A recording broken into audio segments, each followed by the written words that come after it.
Well, good morning again, everyone here, and I hope this message gets to our YouTube and our Facebook channel with the technical issues that we've got, but it's great to have you joining in. We always struggle with Christmas presents. I don't know if you're the same, just trying to find something that's right for the ones that you love. And sometimes I get it right, sometimes I don't do so well, but sometimes you find something that is just really appropriate. I bought something for Bonnie. I won't tell you what it is, just in case she's watching from China. But it's arrived. It took a while to get here, but it's here, so that's good. But a couple of years ago, I reckon I got something that just really, really nailed it. I thought it was really, really good. So it was from Yankee Candle, and it was called A Few of My Favourite Things. So it was a book that was quite nicely presented, and when you open it up, inside there are little candles, little votives, and it's based on the Sound of Music song, A Few of My Favourite Things. And it fitted Bonnie really well because she loves candles, she loves the nice smelly stuff, and we both like musicals, so it was just ideal. So there's all the different ones there. There's raindrops on roses, a rose smell. Not sure how they're getting kitten whiskers in a candle, but that was there.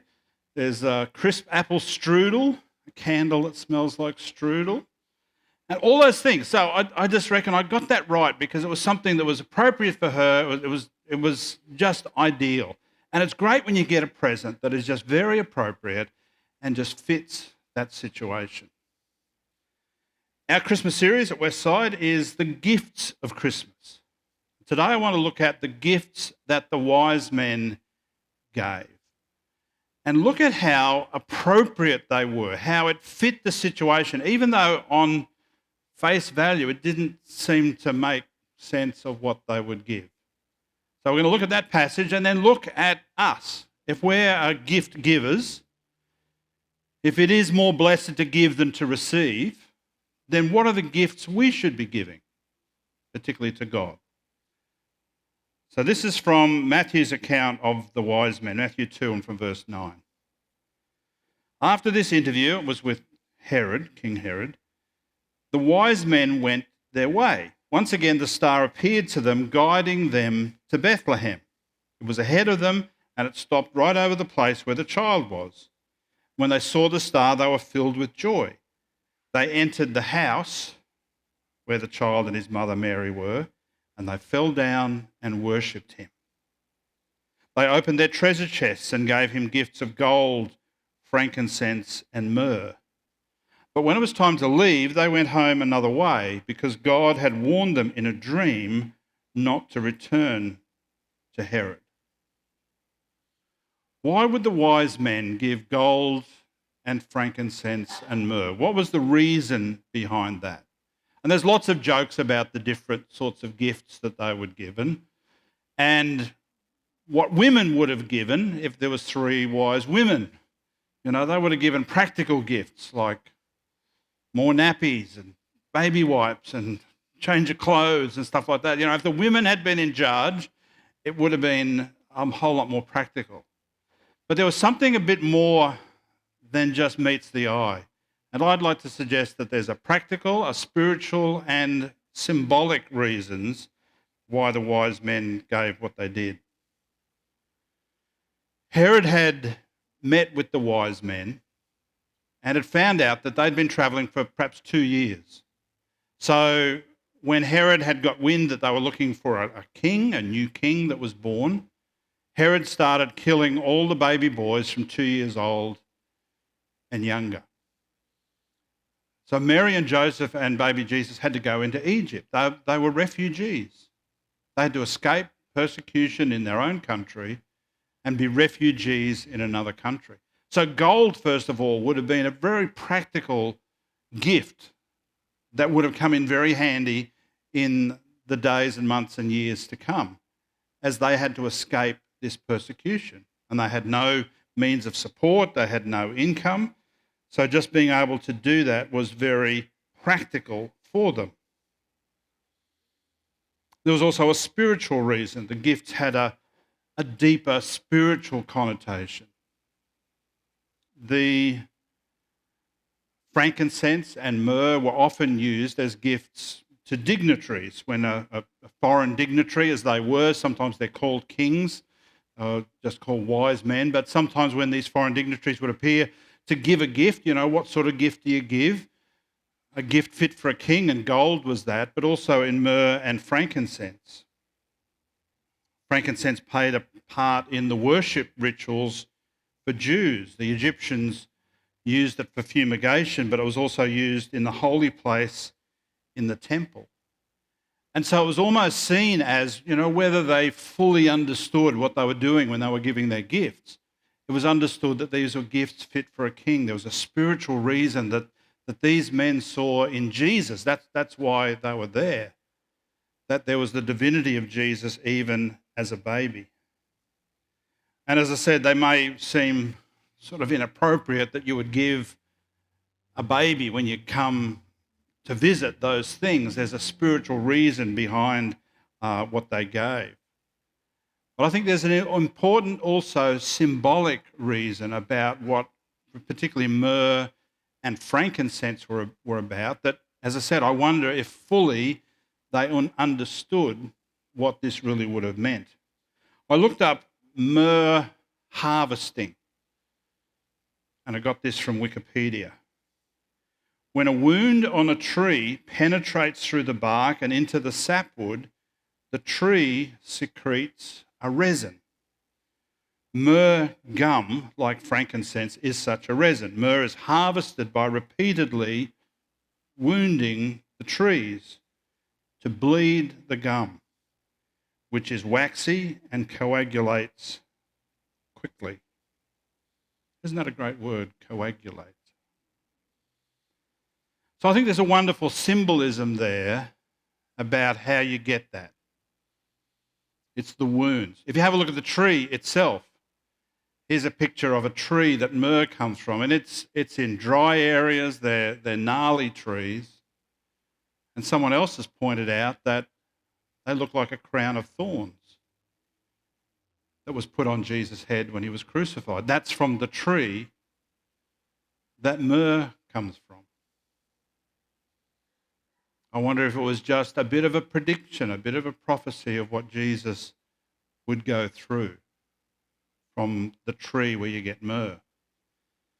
So in modern day harvesting, and here's a picture of a guy doing that, he's got the old yellow Stanley knife, one that everyone's got in their toolbox, and he literally cuts stripes or wounds in the tree, cuts it down to the sapwood, right to the inner part of the tree. And then the tree bleeds this sap. That's what it looks like when it's harvested. And then it dries, it collects together and forms a resin. And the light one in this next one is myrrh, the darker one is frankincense, and that's what is used. It's dried, it's crushed up, it's mixed with oil, and it's very fragrant.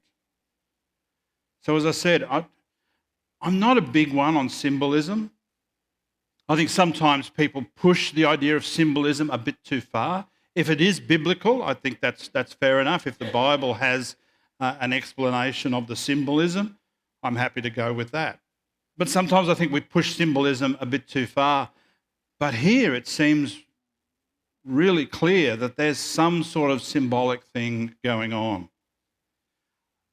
Is the tree a reminder of the crown of thorns?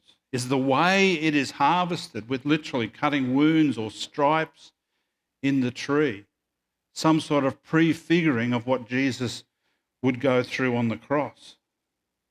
The Bible doesn't say clearly, but I wonder if there's some imagery there. In the book of Isaiah, he writes, "Surely he took up our pain. He bore our suffering. Yet we considered him punished by God, stricken by him, and afflicted. But he was pierced for our transgressions. He was crushed for our iniquities. The punishment that brought us peace was upon him. and by his wounds we are healed. What was produced by the wounds of Jesus as he shed his blood was the same thing that was produced by the wounds of the myrrh and the frankincense trees to be given to Jesus. And we see in the Gospels after Jesus' death that myrrh was used in the burial rites, as Joseph of Arimathea comes across.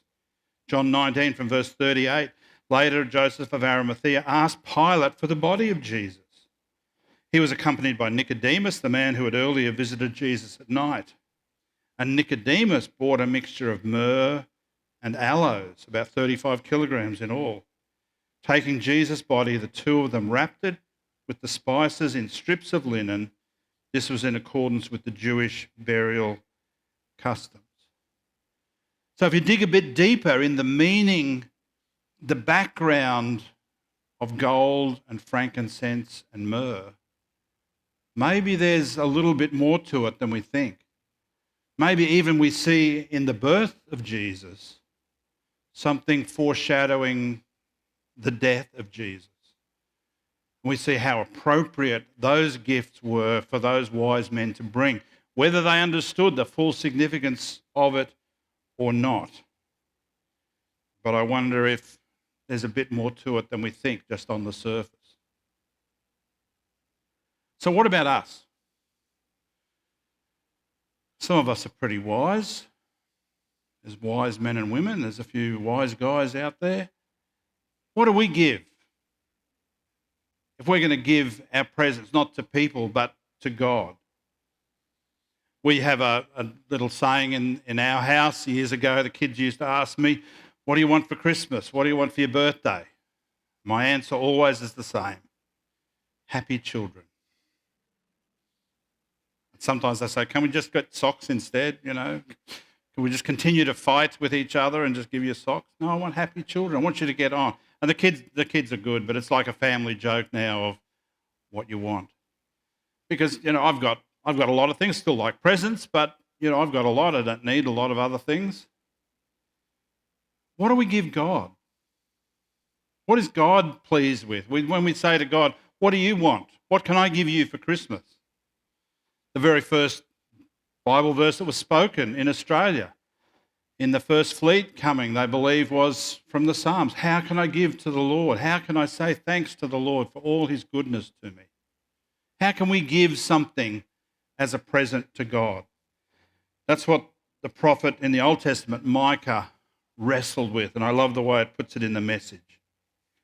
How can I stand up before God and show proper respect to the high God? Should I bring an armload of offerings topped off with yearling calves? Would God be impressed with thousands of rams and buckets and barrels of olive oil? Would he be moved if I sacrificed my firstborn child, my precious baby, to cancel my sin? And the answer comes, no, he's already made it plain how to live, what to do, what God is looking for in men and women. It's quite simple. Do what is fair and just to your neighbour. Be compassionate and loyal in your love. And don't take yourself too seriously. Take God seriously. In the NIV, if you know that passage, it's probably a little bit more familiar in these terms. He has showed you, O man and woman, mortal, what is good. And what does the Lord require of you? To act justly and to love mercy and to walk humbly with your God. In other words, what do you give a God who has everything? What do you give a God who is totally sufficient and doesn't need anything from us? Like we would want, for our children. He wants us to be walking in harmony with his will. What pleases him? And the answer comes back, you don't have to sacrifice your firstborn and buckets of olive oil. Act justly, love mercy, and walk humbly with God. Let's unpack these things a little bit. Act justly. There's a lot of injustice in the world, isn't there? There's a lot of things that happen that aren't fair. People get a raw deal, people get ripped off, rich get richer, poor get poorer, bad seem to succeed, good fail. Everything's topsy-turvy. We can't always control how justice is done and served, and sometimes that's out of our hands, but sometimes I think we've got a right to challenge what goes on. But in the responsibility that we have, the way that we treat people in our circle, in our work, in our home, in our place of residence, wherever that may be, we have an opportunity to act justly, to have no favourites and no enemies. When we act, when we do things, we would say, an Australian term is, would it pass the pub test?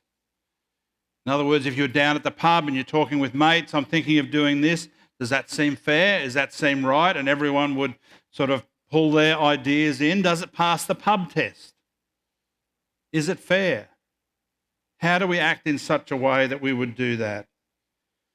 Give people what they deserve, not less. Speak the truth. Treat people as you want to be treated. What if we just did that and said, I'm going to be just, I'm going to be fair. I'm not going to prejudge people. I'm going to wrap that up and I'm going to put it in a bag or I'm going to put it in a basket or something. And God, I'm going to make a commitment to act justly. In the areas that I'm responsible for, in the ways that I can do it, I will act justly. I'll be honest and fair and do the right thing. I won't treat people who are a different colour or a different flavour, a different way. I will treat all people equally. God, that's my present to you. I will do what your word is telling me to do. Second thing Micah says that God is really pleased with, that God would want, is that we love mercy or kindness. If you're here last week, I talked about that story of the friend of mine had the different idea about prawns, that you could only buy orange ones. And I said, I think they're green out of the water and you cook them. And I joked, it was great. He learned something and I was right. And I love being right. I mean, we all do, don't we? You love being right. And it can come that you love being right and you love it when others are wrong.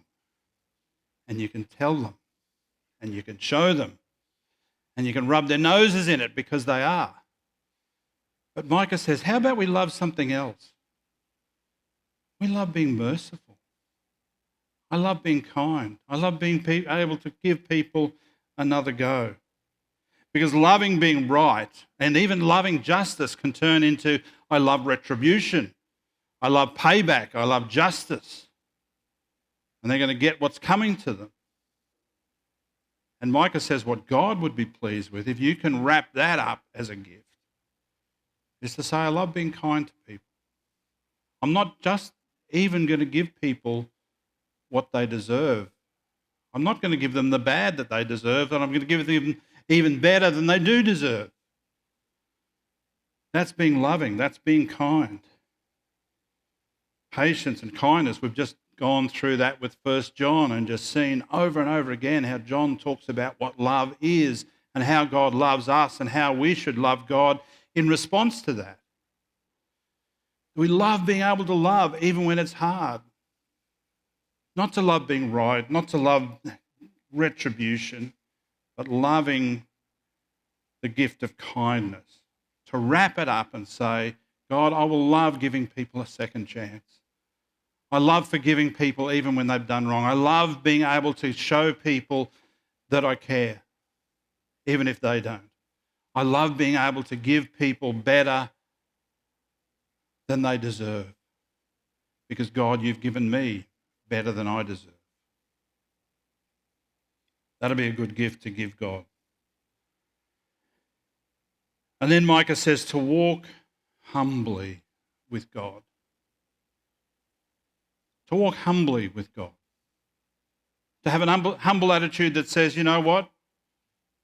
God, I need you. I don't have it all together. Might look like I do, but I don't have it all together as much as I think. And God, I need you. opposite of humility. It says, I don't need you. I don't need anyone else. I'm right all the time. I don't need your advice. I don't need your criticism. I'm going to do what I do, and it doesn't matter what. But to walk humbly with God is to recognise that we need him. And we need to learn from him, and we need to let him change us because we're not capable of doing that ourselves. Love the way the Message puts it. Don't take yourself too seriously. Take God seriously. Be serious about what he says and try to follow that. But don't take yourself too seriously. Just be humble about how you need God. And God is not, the law is about perfection. And God knows, and again, we've gone through it in 1 John.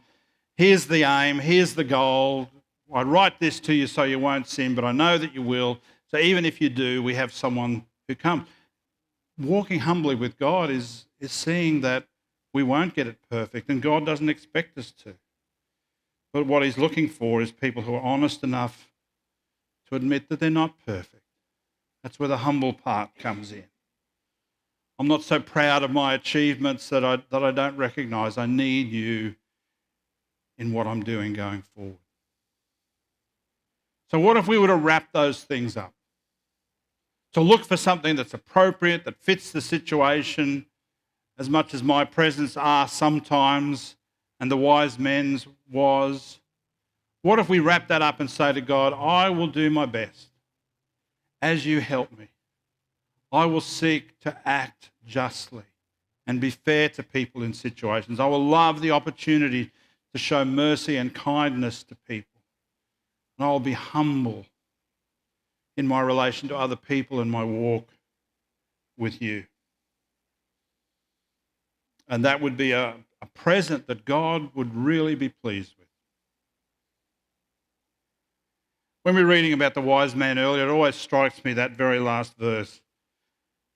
We don't know what they were. They were astrologers. They seemed to follow the stars. They got their messages about what to do from the stars, and that's why they followed the star. And it probably is not always a thing that God is pleased with to look, but he still used that to guide them to what they were looking for.